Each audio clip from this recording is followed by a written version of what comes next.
گاڑی اس کے سامنے رکی۔ گاڑی سے ایک میڈم اتری، صاف ستھرے کپڑے، چہرے پر نرمی اور انداز میں اعتماد۔ تمہیں نوکری چاہیے؟ اس نے نرمی سے پوچھا۔ حارث نے چونک کر کہا جی، مگر مجھے کام نہیں آتا، بس محنت کر سکتا ہوں۔ میڈم مسکرائی۔ محنت ہی سب سے بڑا کام ہے، میرے گھر آ جاؤ، ڈرائیور تمہیں چھوڑ دے گا۔ وہ گاڑی میں بیٹھ گیا۔ شہر کی روشنیوں کے بیچ سے گزرتی ہوئی گاڑی ایک بڑے بنگلے پر جا رکی۔ دروازہ کھلا تو ایک نوجوان لڑکی سامنے آئی، سادہ مگر دلکش، سانولی رنگت مگر آنکھوں میں عجیب کشش۔ میڈم نے کہا یہ میری بیٹی سامیہ ہے، اب سے تم ہمارے گھر کا کام سنبھالو۔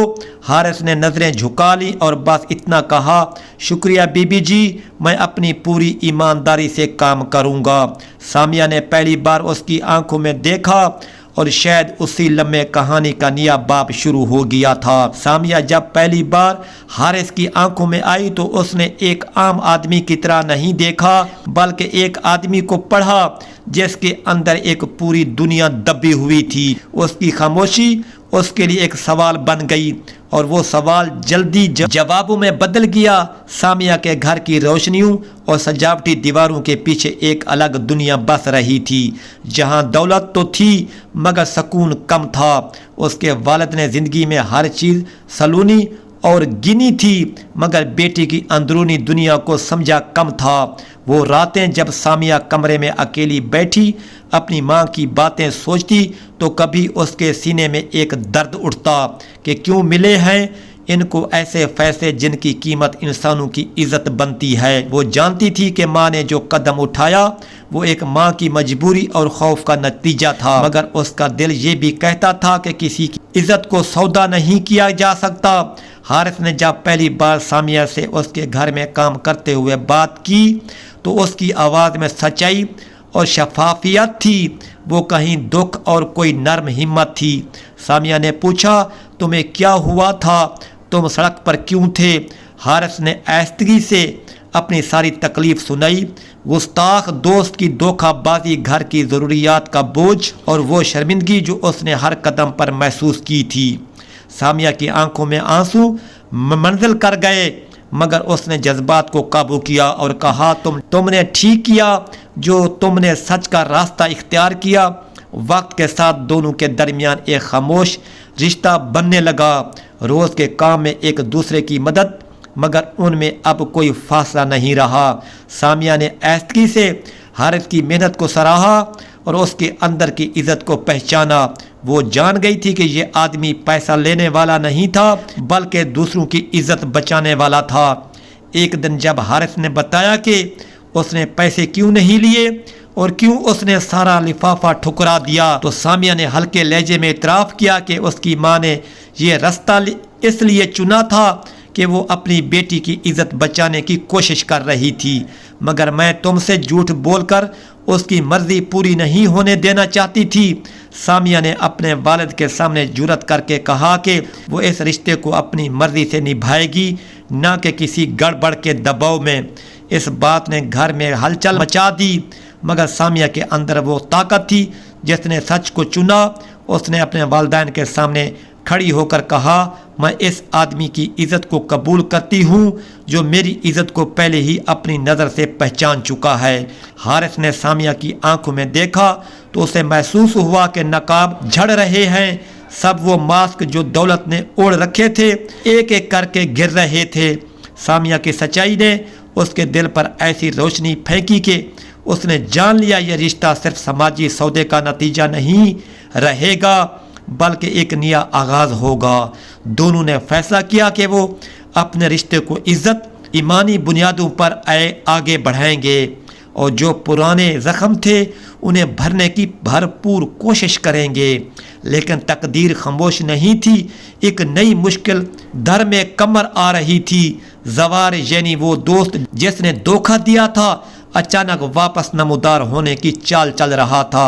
اس کی واپسی کچھ رازوں کو پھر سے اجاگر کر سکتی تھی مگر حارث اور سامیہ نے عہد کر لیا کہ وہ سچ کو سامنے رکھ کر سب کچھ کریں گے اور کسی بھی طرح اپنے دلوں کی عزت بیچنے نہیں دیں گے۔ وہ میڈم جب کراچی کی وہی سیاہ کار روک کر حارث کو لے گئی تھی تو مقصد صرف ایک تھا کہ اس کی بیٹی سامیہ کی عزت بچائی جائے۔ سامیہ کی عمر گزر رہی تھی اور ہر رشتہ ٹال دیا جاتا تھا کیونکہ لوگ زہری چیزوں سے فیصلہ کرتے تھے۔ میڈم نے سوچا تھا کہ ایک سیدھا سادہ محنتی لڑکا بہتر ہے۔ یہ نسبت زہری طور پر بھرپور مگر دل میں سچائی نہ رکھنے والوں کے۔ حارث جب بنگلے کے در پر کھڑا ہوا تو اس کے اندر بے چینی اور شکوک کے سائے تھے، مگر اس کے پاس مقام تسلیم تھا۔ وہ جانتا تھا کہ یہ فیصلہ اس کے لیے عزت بھی دے سکتا ہے اور خاندانوں کو سنبھالنے کا راستہ بھی کھول سکتا ہے۔ میڈم نے سیدھا بات کہی کہ بیٹی کی شادی اسی شرط پر کرے گی تاکہ لوگوں کو کہنا نہ پڑے کہ اس نے بیٹی کا سودا کیا۔ حارث نے ٹھہر کر کہا، میں عزت لینا نہیں چاہتا، مگر اگر یہ تمہاری بیٹی کی حفاظت ہے تو میں اس کی عزت بچانے کو تیار ہوں۔ سامیہ نے خاموشی سے اس کی آنکھوں میں دیکھا اور پھر دل کی سچائی نے زبان دی کہ وہ خود بھی یہی چاہتی ہے۔ اس لمحے دونوں کے اندر ایک ایسی نرمی اور قربت ابھری کہ وہ اب ایک دوسرے کے بغیر رہ نہیں سکتے تھے۔ نکاح ہوا، سادگی سے، کوئی بھڑکیلا اہتمام نہ تھا، محض دو دل، ایک نیا عہد اور ایک ماں کی خاموش مسکان۔ زندگی نے انہیں آزمائش دی مگر ان کے درمیان محبت آہستہ آہستہ گہری ہوتی گئی۔ راتوں کو جب وہ ایک دوسرے کے قریب بیٹھتے تو گفتگو میں وہی سچائی آتی جو کبھی شفقت اور کبھی ہمت بن کر سامنے آتی۔ سامیہ نے حارث کی محنت، اس کی سچائی، اس کی آنکھوں کی پاکیزگی کو پہچان لیا تھا اور حارث نے سامیہ کی خاموش قربانی اور اس کے حوصلے کو اپنایا۔ اسی دوران واسع جو کبھی حارث کا دوست تھا اور جس نے کاروباری دھوکہ کر کے حارث کا نقصان کیا تھا، اپنی قسمت کا شکنجہ محسوس کرنے لگا۔ پیسے جو اس نے لے کر بھگائے تھے آخر کم پڑ گئے اور وہ ایک دن ایسی جگہ پہنچا جہاں واپس موڑ نہیں تھا۔ ایک حادثہ ہوا اور واسع دنیا سے رخصت ہو گیا۔ اس خبر نے حارث کے دل میں عجیب احساس چھوڑا۔ وہ جان گیا کہ جو لوگ دھوکہ دیتے ہیں ان کا انجام اکثر برا ہوتا ہے، مگر اس انجام سے اس کا دل بھرا نہیں ہوا کیونکہ اس کی نگاہیں تو اب سامیہ اور اس کے گھر کی طرف تھیں۔ وقت نے حسن رکھا اور اللہ کی رحمت شامل حال ہوئی تو سامیہ کے گھر میں خوشی آئی۔ ان کی بیوی، ان کا ساتھ اور پھر ان کے ہاں ایک ننھا مہمان آیا۔ بیٹا کی پیدائش نے ان کے گھر کو نور سے بھر دیا۔ حارث نے پہلی بار سچ مچ زندگی میں وہ سکون محسوس کیا جو اس نے ہمیشہ ماں باپ کے لیے چاہا تھا۔ بچہ ان کے لیے رحمت اور یقین کا سبب بنا۔ کچھ عرصے بعد حارث نے وہ لمحہ چنا جب وہ ماں کے پاس واپس جائے اور ساری حقیقت بتا دے۔ وہ چاہتا تھا کہ ماں جان لے کہ اس نے کس رشتے پر قدم رکھا اور کیوں اس نے وہ فیصلہ کیا تھا۔ وہ گھر پہنچا تو آنکھوں میں سچ اور لبوں پر سجی گزارشیں تھیں۔